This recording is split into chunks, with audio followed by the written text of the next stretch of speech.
Bonjour. I'm Garrick, co-founder at Floating Rock Studio and executive producer on the project Motu Manu. Bonjour, je m'appelle Georgia. My French is absolutely horrendous, so that's about the end of my French. But kia ora, as I said, hello, my name is Georgia, and I'm the creator and creative lead on Motu Manu, which is a film inspired by the extraordinary birds of Aotearoa, New Zealand. So we're sharing very more about that a bit soon. My English is not my native language, so I'll be referencing my notes a little bit.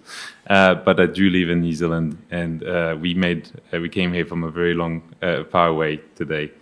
The common belief is that Houdini, as Chris was saying, is used mainly for heavy VFX shows. Well, we're here to challenge this belief. We're presenting today a Stylized project in partnership with Side Effects using a full Houdini pipeline. So it's a project in early development, including the animation and the rigging tools like Apex and KinFX. So whoever has opened Houdini here in the room, I'd like to know. And who here has ever animated in Houdini? There's a few, yeah. That's what I was expecting. Well, as I said, we came from a place very far away, having both done 30-hour flights. It's our fourth time here in Annecy, and there's nowhere else in the world we'd rather be. It's our first time presenting, and it's just a really exciting for us. And exciting time for us, and I'd like to thank the Side Effects team for giving us the opportunity to be here. So first, I'm going to let Georgia talk about the project. And give you a bit of back knowledge on what Motu Manu is. And finally, I'll be explaining our journey in Houdini and the early development on this amazing project and how we've used all the tools, including the new Apex and KinFX tools, to bring it to life. So yeah, it's actually my very first time in Annecy, and I'm very excited to be here. And as Garrick said, how does everyone feel if before we get into the technical stuff, I just dive into the story for a little bit? Some pretty pictures, a bit of storytelling, yeah. Okay, yep. Thank you for being generous with that. So the best way to tell you about this project is actually to start at the beginning. The idea first came to me when I was deep in Fiordland, a kind of rugged, remote part of New Zealand's South Island. It was about 1 a.m. and I couldn't sleep. So I got up from my tent and stepped into a world bathed in darkness. But for anyone who spent time in the bush of Aotearoa at night knows this darkness is not empty. As the land sinks into shadow, bats pour from their day roost, glowworms light up dark banks, skinks scuttle after prey, and a cacophony of bizarre squawks echo from the night guard of birds that begin their chatter.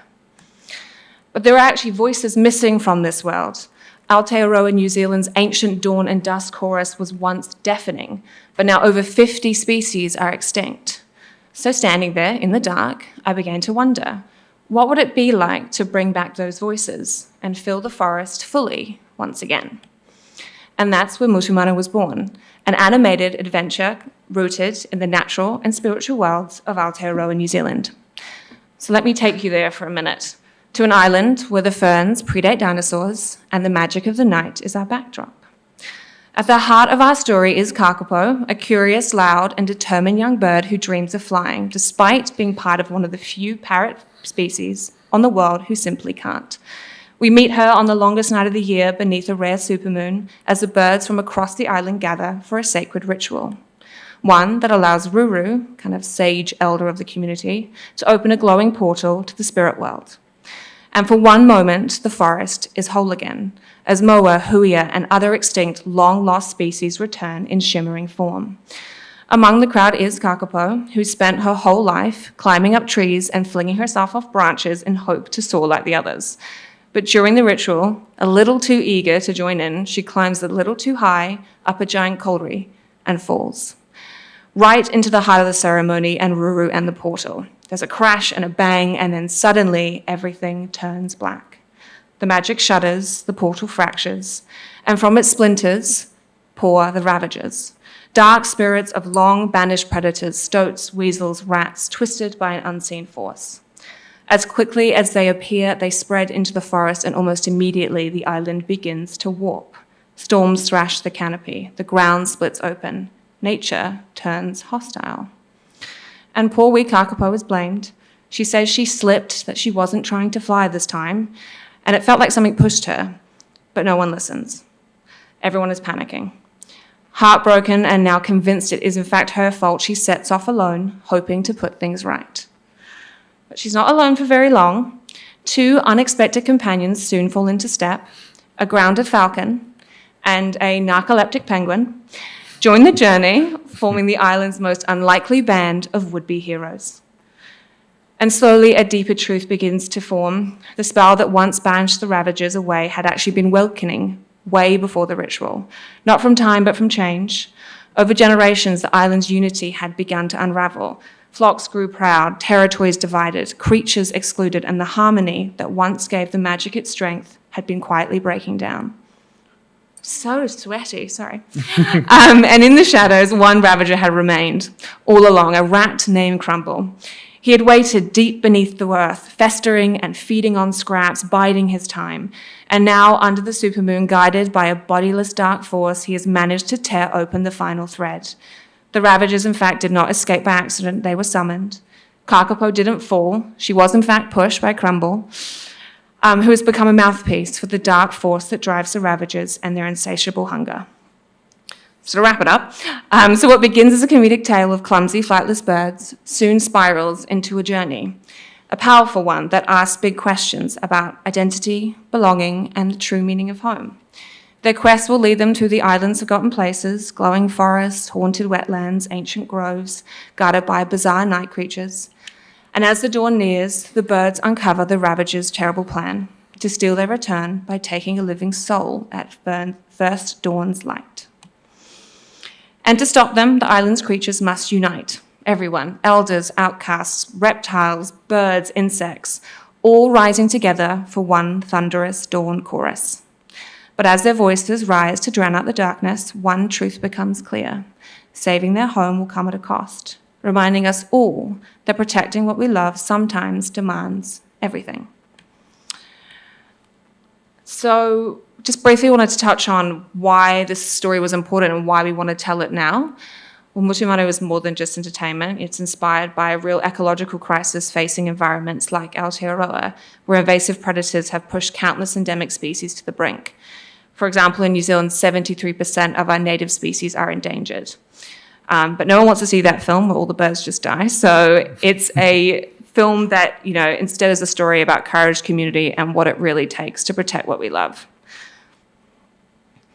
And at the heart of this film reflects the reality of conservation. The threats are real, but so is the power of collective action. The themes of identity, sacrifice, belonging echo how real change happens through communities working together.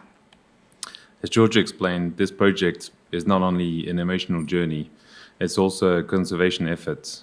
We have officially partnered with two of the largest New Zealand conservation organizations in New Zealand, Forest and Birds and Predator-Free New Zealand. The goal of Motu Manu is not only entertainment, but to raise awareness about our birds and the fragile ecosystem of New Zealand. And there is no better tool to bring this to life than Houdini.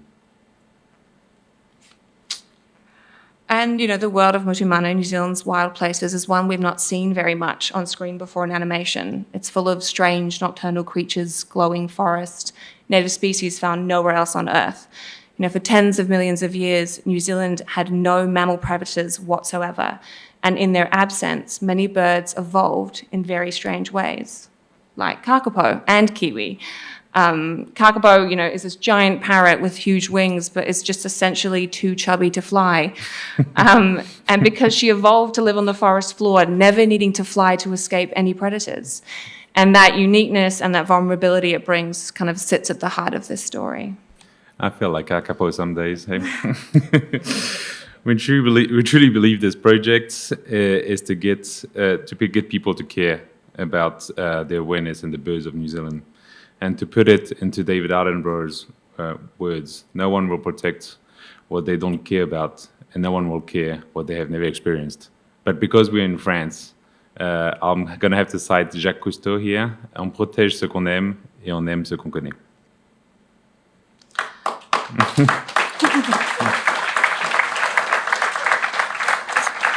So in the end, Motu Manu is a love letter to the birds of Aotearoa, to the magic of wild places, and to the communities, human and non-human, who rise up to protect them.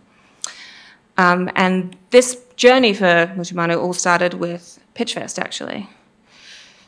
So you must be wondering what Pitchfest is. It's a program that we put together to empower the creators of Aotearoa New Zealand.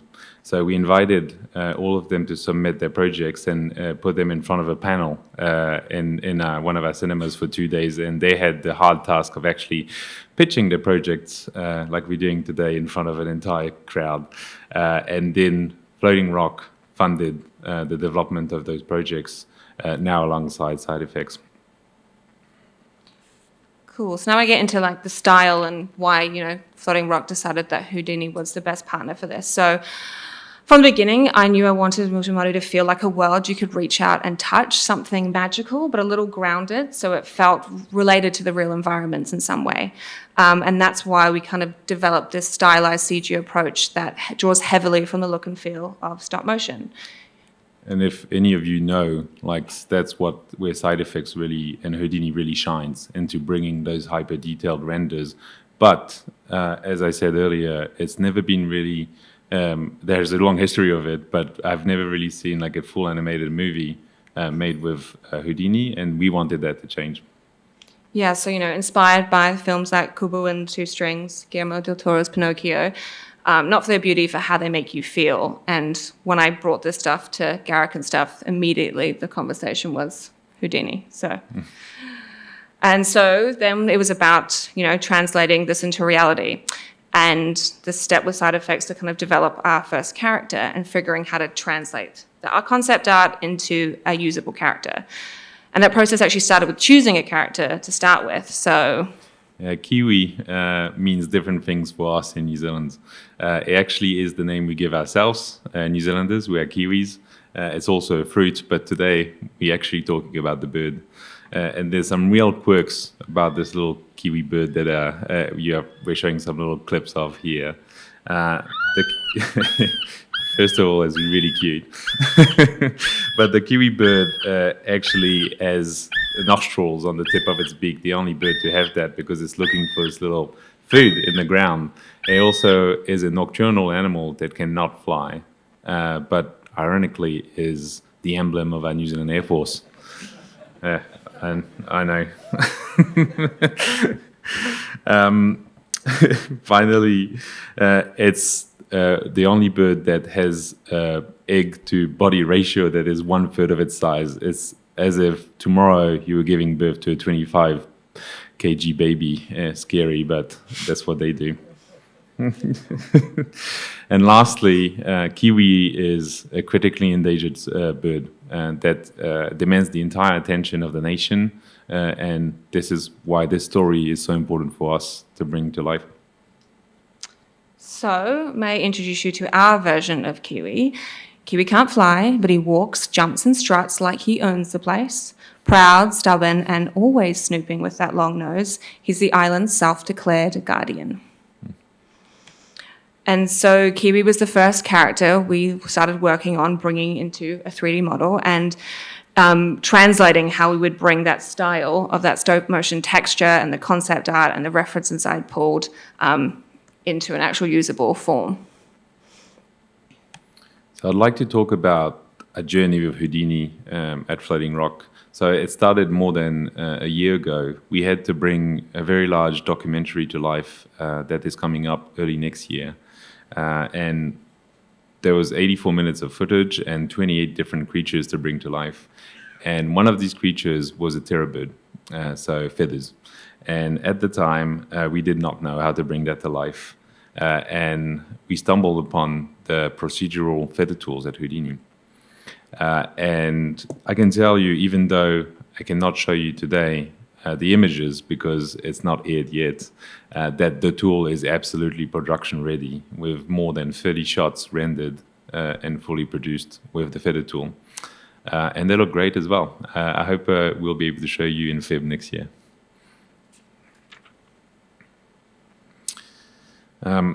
So those early conversations with Houdini and the team over there And the large amount of feathers and creatures that we had in Motu Manu brought us back together for this project.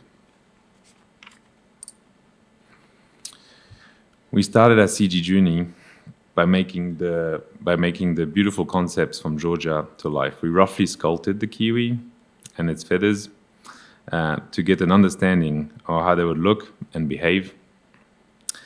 And then we used Karma to bring everything to life.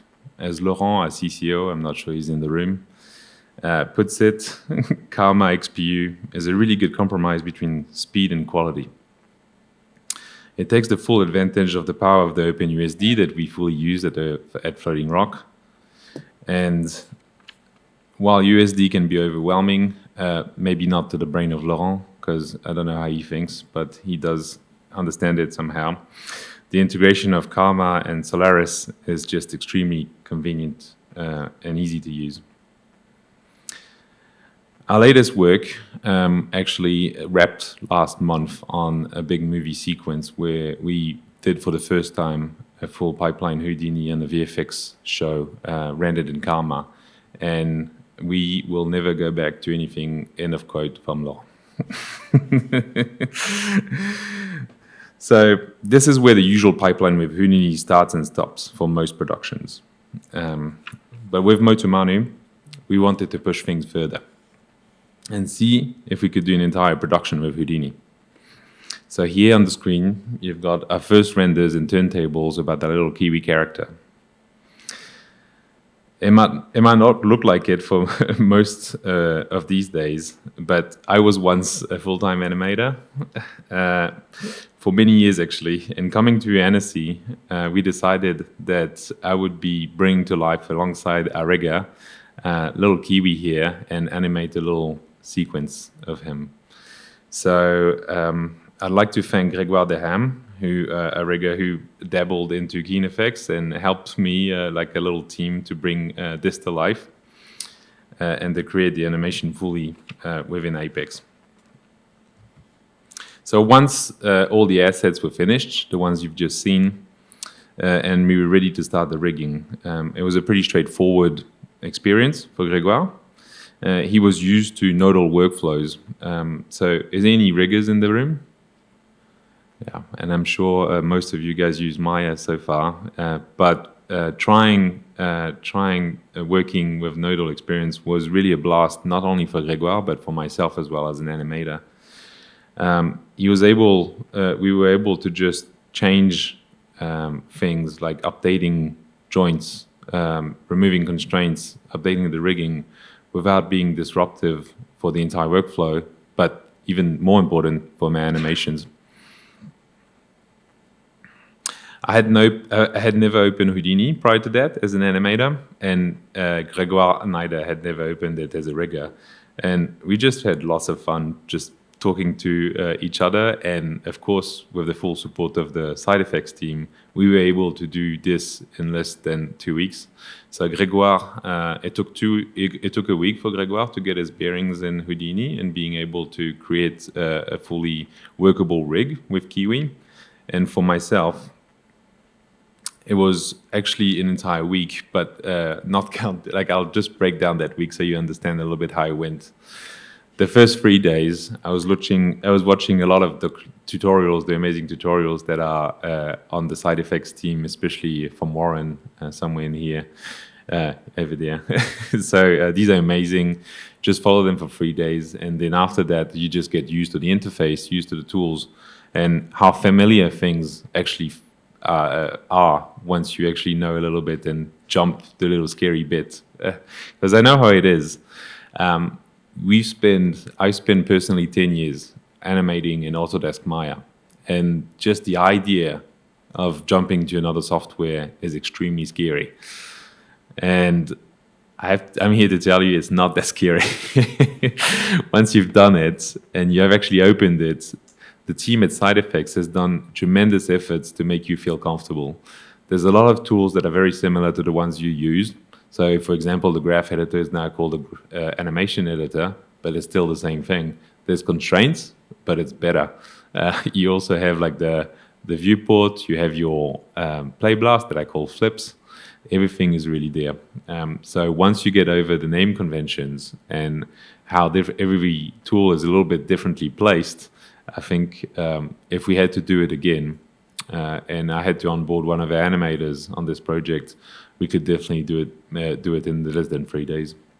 So I encourage you all to actually get your hands dirty, open Houdini, and we're going to make this rig available, not right now, but when it's ready, so that you guys can play with it. There's a lot of different rigs that are available within Houdini itself. So in the meantime, play with these.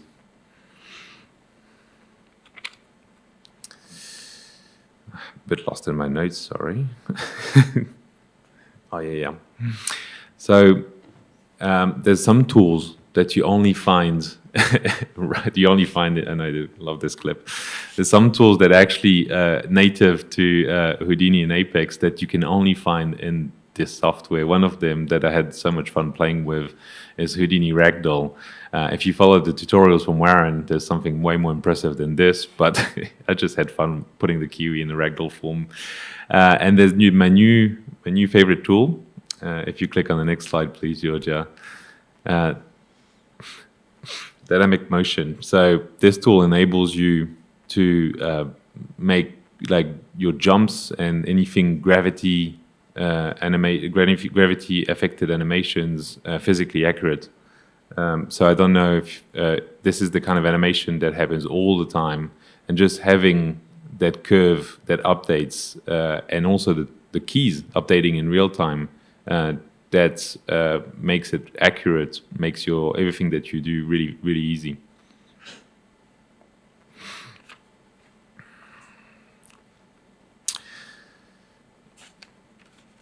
Overall, we had a blast working on this little project, and we are committed to having a full Houdini pipeline once we enter production. So this is like the final little animation test. Oh, no, yeah, that's all good. Animation test of a little Kiwi. We'll try to recreate that in our workshop tomorrow. So for Motu Manu, once we enter production, as I said, we are committed to doing a full Houdini pipeline with KinFX for the rigging, Apex for the animation, feather tool, procedural feather tools for the groom, Karma for look dev and rendering, and finally Stylized for USD pipeline. And bringing those animation stylized project to Houdini is really something that we're really proud to do, and hopefully you see the movie soon on screen. There's many efficiencies in using one software to rule them all. We only, first of all, pay for one license. It's a small thing, but it's important. There's a fully integrated pipeline. That means that there's no tedious back and forth between Maya and other renderers and all the bugs that come with that. So you probably experienced it all, spending hours in debugging a scene that doesn't work because you've transferred it from another software. And well, that's all gone now. And we really noticed that the difference in timing was significant. And especially when it comes, as I said, to rigging and animation, there was the way that I interacted with the rigging team was very different from what I normally do, because we were able to interact in real time. He would make a change and it will update on my scene instantly. And then we got to get the rig ready in that a short amount of time because of it. And lastly, but not least, you get to start or expand a relationship with the truly special team at SideFX. I think that's really important. They have an amazing support, and I would really recommend all of you to jump in and just have fun in Houdini.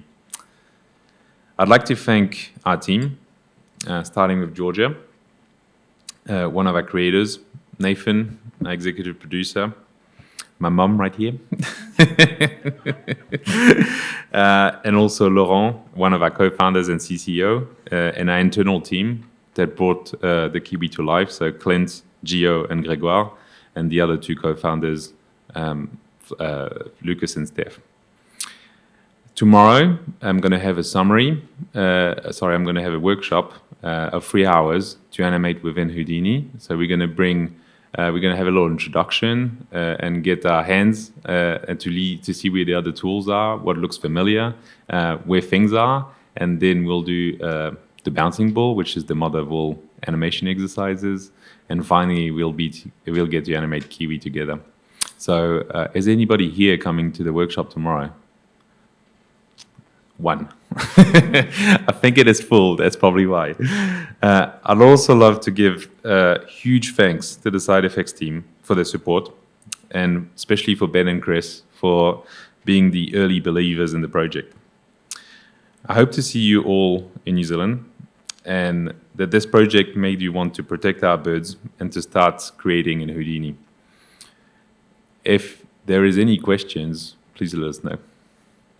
Thank you.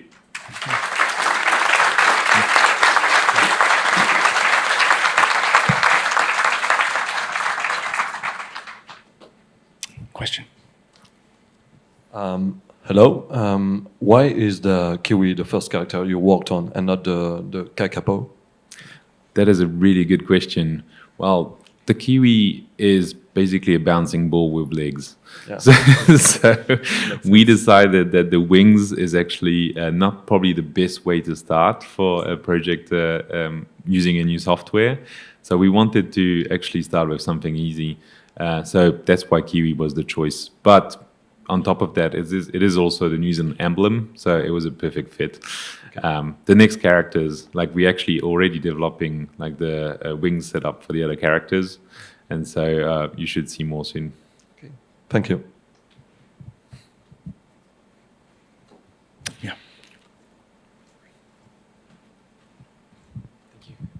Hello. You said that the rigger made the rig for the Kiwi in 1 week. Is that true? Did he use Houdini before, or he had to learn it for the work? So he never opened Houdini before. The one thing that I would say is that we had the support of the SideFX team. So every time we got a bug, like or something that we didn't understand, they were here to support us. But it was absolutely done in a week. All right. Would you say that it's easy to learn Houdini for someone who's been working with Maya a long time, or like transitioning for other parts of the pipeline, for example, lighting in Solaris or rendering with Karma and stuff like that? I think Houdini is definitely a beast. It's a giant software with many intricate parts, but the whole presentation here is to say that the rigging and animation tools are not scary. Open it and try it yourself, and you'll see that it's actually way easier than you might think. Okay, thank you. Yeah, just to layer onto that, I would say, rather than looking at all of Houdini and learning all of Houdini, focus on a workflow and learn that. Hi, as a rigger, I've been trying to bring a lot of my knowledge from Maya and Blender into Houdini with Apex and KinFX. I saw that you said rigging KinFX and animation Apex. Where was the difference, or why did you have to use two, if you can answer this? Could you clarify the question? Yeah, it said rigging KinFX and animation Apex. Yep. But from what I've been trying out, I've been doing Apex for the rigging as well. Yeah. I was just wondering how you mix or synergize both of them. You take it. Just want to talk about the language of Apex and KinFX. KinFX is the overall character workflow, rigging, animation, and Apex is this underlying technology that was brought in sort of after KinFX was first launched, but it is a technology inside of Houdini that goes beyond KinFX, and it's actually empowering Copernicus, which is our compositing context. So Apex is this underlying technology, and KinFX is the character suite. So it's semantics, but that's how we explain it. So. Yeah, there's a lot of new words to learn as well in a month, and so Chris is probably better at me to tell you the answer here. Any other questions? Behind you, Chris. Yes. Is there a community for help with rigging and animation?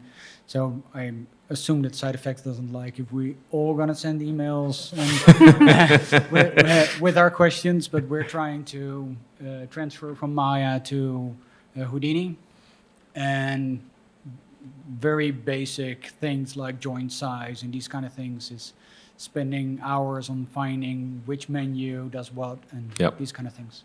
So do you know if there's a community?